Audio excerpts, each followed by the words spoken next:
গুলি করার পর থেকে আজকে 1 সপ্তাহ পর্যন্ত চলে গিয়েছে। এখনো পর্যন্ত এই ইন্টারিম সরকার, তারপর হচ্ছে যে তার যেই স্বরাষ্ট্রমন্ত্রী এবং কি পুলিশের আইজি, তারা এখনো পর্যন্ত আমাদের শরীফ ওসমান হাদির হত্যাকারীকে এখনো পর্যন্ত গ্রেপ্তার করতে পারেনি। তো আমরা আজকে এখানে এসে তাদেরকে জানান দিচ্ছি অবিলম্বে ওসমান হাদির হত্যাকারীকে গ্রেপ্তার করতে হবে এবং কি তাদের সর্বোচ্চ শাস্তি মৃত্যুদণ্ড নিশ্চিত করতে হবে। এই জন্য আমরা এখানে অবস্থান করছি।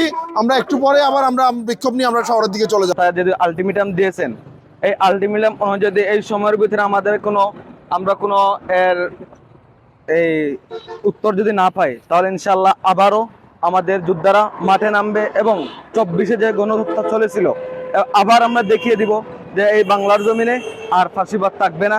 ভারতীয় কোনো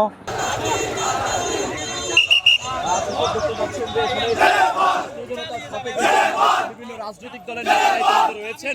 আমরা জেলা জামায়াত ইসলামী আমির তিনিও এই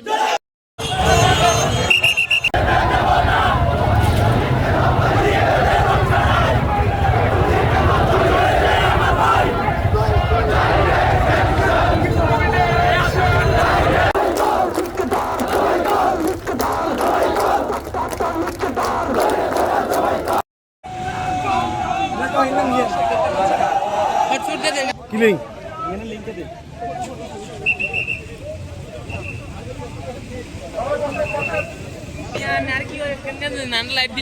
হয়নি। তারা রাজনৈতিক দলের নেতাগুলোতে বাসাবাড়ির সামনে তারা মিছিল নিয়ে গিয়েছিল, আন্দোলন করেছিল।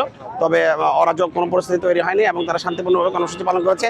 আজকেও দিনব্যাপী তাদের বিভিন্ন কর্মসূচি আছে। তবে এখন পর্যন্ত তাদের সব কর্মসূচি আমাদের সাথেই তারা আমাদের সাথে একাত্মতা করেই করছে। তেমন কোনো জনজীবনে দুর্ভোগ পোহানোর মতো তেমন কোনো কর্মসূচি হয়নি। বর্তমানে ফেনীর পরিস্থিতি সম্পূর্ণ স্বাভাবিক, আইনশৃঙ্খলা পরিস্থিতি স্বাভাবিক।